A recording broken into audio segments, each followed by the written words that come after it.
आज ही Doubtnut app download करें। Doubtnut पर होगा अब आपके सभी मैथ्स, केमिस्ट्री, फिजिक्स और बायोलॉजी डाउट्स का सफाया।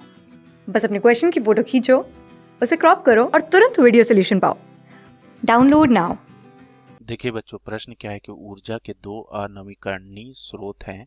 पहला दिया है जैव मात्रा तथा पेट्रोलियम, दूसरा है गोबर गैस तथा जैव मात्रा, तीसरा है कोयला तथा पेट्रोलियम और चौथा है इनमें से कोई नहीं।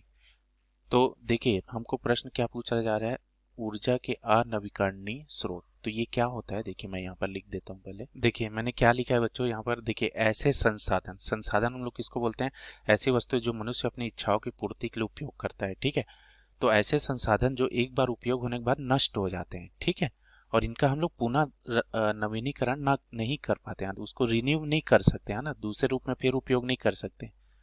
और इनकी जो उत्पत्ति होती है ना, भूगर्भिक प्रक्रियाओं द्वारा लाखों करोड़ों वर्षों में होती है। ठीक है, तो ऐसे जो ऊर्जा के स्रोत हैं ना, इसी को अनवीनीकरण ऊर्जा स्रोत बोलते हैं। ठीक है, अब यहाँ पर जैसे ऑप्शन में हम लोग देखेंगे, जैसे पहला दिया है जैव मात्रा और पेट्रोलियम। ठीक है, तो जैव मात्रा और पेट्रोलियम, तो पेट्रोलियम मतलब जैसे सिंपल जो उत्पाद है, जैसे पेट्रोलियम के एक पेट्रोल है, तो पेट्रोल का जो उपयोग है हम लोग एक सीमित समय के लिए कर सकते हैं। देखिए जैव मात्रा, यहाँ पर जैव मात्रा से मतलब क्या होता है, जो सजीवों से, सजीव मतलब क्या होता है, पेड़ पौधे या फिर कोई जीव जंतु, उनसे जो जैव मात्रा प्राप्त होती है उसी को जैव मात्रा बोलते हैं। तो सजीवों से भी हम लोग कुछ वस्तुएं प्राप्त होती है ना, जिसका हम लोग उपयोग कर सकते हैं ऊर्जा के रूप में।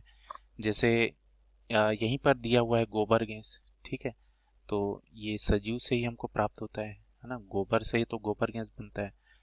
पेट्रोल, पेट्रोल भी क्या है, पेट्रोल भी हमारा जैव मात्रा में ही आता है, क्योंकि पेट्रोल जो है कैसे बनता है, जमीन के अंदर जब उच्च तापमान और दाब पर जो जीव जंतु है ना, लाखों करोड़ वर्ष पूर्व अंदर दबे रहते हैं, तो वो पेट्रोल या पेट्रोलियम पदार्थ में कन्वर्ट हो जाते हैं ना, तो ये जैव मात्रा कहलाती है। तो ये तो इनका संसाधन सीमित है। ठीक है, तो ये ऑप्शन तो नहीं होगा। ठीक है, अब बी में जैसे गोबर गैस दिया और जैव मात्रा दिया, तो जैव मात्रा मैंने अभी आपको बताया और गोबर गैस भी लगभग जैव मात्रा ही है। ठीक है, तो जैव मात्रा भी क्या है, ये तो जीव पर डिपेंड करते हैं ना, सजीव जब तक जीवित है तब तक वो मिलेगा, है ना।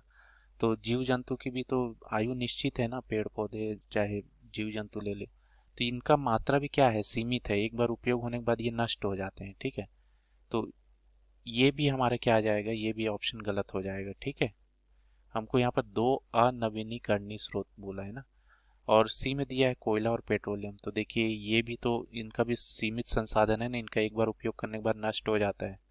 ठीक है, कोयला भी एक सीमित समय के लिए है। ठीक है, कुछ समय बाद ये नष्ट हो जाएगा, पेट्रोलियम पदार्थ भी उसी तरीके से। तो सी ऑप्शन भी हमारा गलत हो रहा है, तो यहाँ से अगर देखें तो हमारा ऑप्शन डी सही हो जाएगा। ठीक है, इनमें से कोई नहीं। क्लास 6 से 12 से लेके नीट, IIT, जेई मेंस और एडवांस के लेवल तक 10 मिलियन से ज्यादा स्टूडेंट्स का भरोसा। आज ही डाउनलोड करें डाउटनेट ऐप या व्हाट्सएप कीजिए अपने डाउट्स 8400 400 400 पर।